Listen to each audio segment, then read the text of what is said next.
While I have been associated with the Peace Museum Vienna and Anna for quite some time now. And I am currently a student here, a master's student in international relations, particularly specializing in issues of conflict and security studies at Central European University in Vienna. And it's always a pleasure and delight to be here among such esteemed people and learning about new things every time we come here. And today I'm mostly going to be focusing on the importance of institutions, whether international, national or local, in achieving peace in our society and communities. And as I engage with the international relations academic literature now almost on a daily basis, writing these kind of big papers in the library, a lot of what I say today is going to be inspired by what I've learned, but also significantly questioned in classrooms and academic papers. So going back to World War I, that's a timeline where prior to which we unfortunately lost one of the staunchest advocates for peace, Bertha von Suttner, who was also the first woman to be awarded the Nobel Peace Prize, and she was the inspiration behind the founding of the Peace Museum Vienna. So prior to World War I, there was an understanding among states in the world that war was seen as a legitimate means to solve all kinds of problems. So basically you have a problem at hand, you go to war, whoever wins, the problem is solved. And there was a school of thought in IR, in international relations, called realism, which supported this claim, and it saw states basically as self-centered, always power-hungry and competing for expanded security.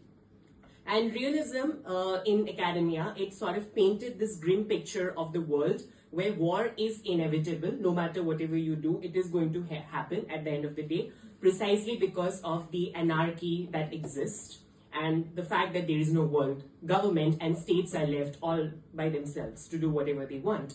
And countering this view, there was a school of thought called idealism, who believed that reasoning and moral values would ultimately guide these states towards peaceful outcomes, and they saw the world in a way that war is something which is preventable, particularly through international cooperation, through diplomacy, and most importantly, through institutions.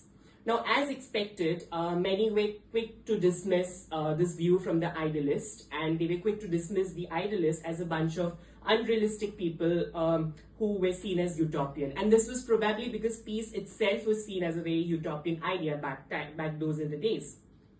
And probably they were not wrong either at that particular time period from their point of view, because despite their best efforts, the League of Nations which was set up, it could not prevent the Second World War. But lessons learned, World War II marked a turning point in history, not just because the war happened, but also because of the way it happened. Also because of the ending, which of course ended with the tragic atomic bombing of Hiroshima and Nagasaki. And many people like Albert Einstein at that time had sounded the alarm by saying that World War IV will be fought with sticks and stones, which is a very famous quote of his. And that is why it marked a turning point, and the world realized that we need to take peace seriously. For the first time, there were discussions about what is just war, what is not, what is the idea of human rights or human dignity, and how can we prevent future catastrophes and work towards peace. And that's what gave birth to the idea of the United Nations. And the United Nations Charter, in its very preamble, it mentioned peace as an end goal when it said that the UN was created to practice tolerance and live together in peace with one another as good neighbors, and to unite our strength to maintain international peace and security.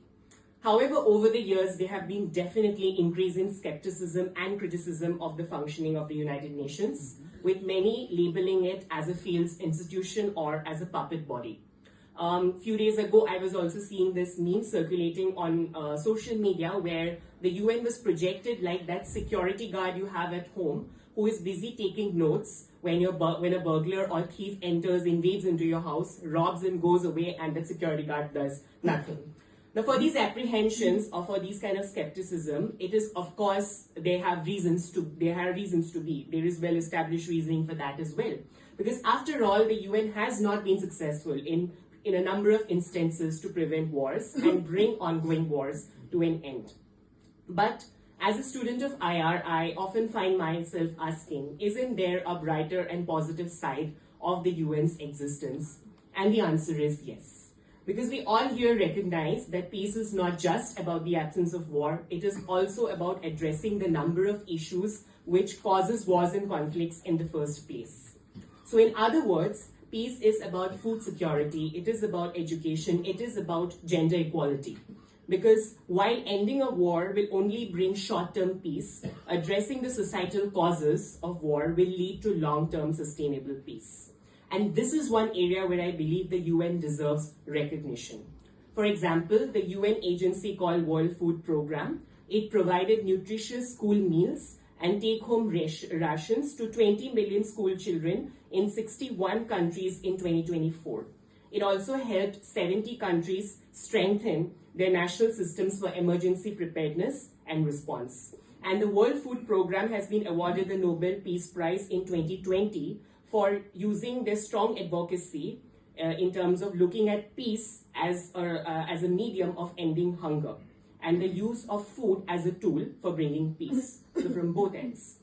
Similarly, last year, as part of UNESCO's vision of peace through education, it provided psychological activities to support the social, emotional, physical, and cognitive development of 16,000 Ukrainian children in nearly 400 summer camps. Now, looking at these impact stories, we might realize that what is true is that institutions which are designed for peace are not always perfect. But it is also true that they are not completely a failure either. So do these institutions need reform? Yes. But should they be done completely away with? I don't think so. Because if there are cracks and leakages in your house, you will renovate, but you will not demolish the house itself. In the words of the former UN Secretary General, the United Nations was not created to take humanity to heaven, but to save it from hell. And like we need institutions for peace at the international level, it is equally important to have them at the local level. A civil society that strives for peace needs institutions like advocacy NGOs, religious organizations, universities, and peace museums. It is even more important that civil society which is a part of a democratic state. There is often this liberal theory we are taught in IR classrooms that two democracies are less likely to go to war with each other. Well, obviously the theory is not accurate because there are notable exceptions to it, but when I look at the other side of it, it can be interpreted as more democratic the state is, more you have the opportunities to create institutions that advocate strongly for peace. Because change does not necessarily begin always from the government. It begins from public discussions, debates for peace, and events like these, which are contributing to the public discourse on peace. Because what we talk, discuss, or challenge here is indeed contributing at the national level. Because what is important for the public is ultimately important for a government in an electoral democracy. And the best example of this is Austria itself, because whenever there are murmurs of discussion about Austria joining a military alliance in the political corridors, what stops them is the public sentiment in Austria, which heavily favors its policy of military neutrality, which it sees essential for long-term peace and keeping Austrians out of war. Finally, it is as much as it is important that there is a civil society for peace, it is also important to create peace education programs designed into them. I recently spoke to one of my old professors back home in India, and she was sharing the pain about the outbreak of violence and unrest on the university campus because of student union elections. She said that since the last 17 years, there have always been ruckus on campus when students compete to win elections for the top post. But by the way, she also told me that 17 years ago, when there was last peace on campus, the student union president in that university was a woman. Just saying. But anyways, the point being, instead of designing toolkits to win elections, we need toolkits for peace education for the youth in educational institutions. For children in high school, we need storytelling initiatives to tell them about peace heroes and heroines. At the Peace Museum in Vienna, it was an honor to be part of writing a children's storybook on peace. So in the end, I would just like to say that peace is not a passive ideal, it is an active commitment we make brick by brick, dialogue by dialogue, and institution by institution. So let us remember that sustainable peace starts not in distant parliaments, but in everyday conversations, classrooms, and community spaces like this one. Because in the end, if we are to create a world without war, we must first create societies that nurture peace. So I leave you with these lines. Peace is not a silent dream, but action, steady light. In voices raised, in hands outstretched, it finds its truest might. Through every book, each thoughtful step, we mend what war would tear. For peace is built by those who dare and those who deeply care. Thank you.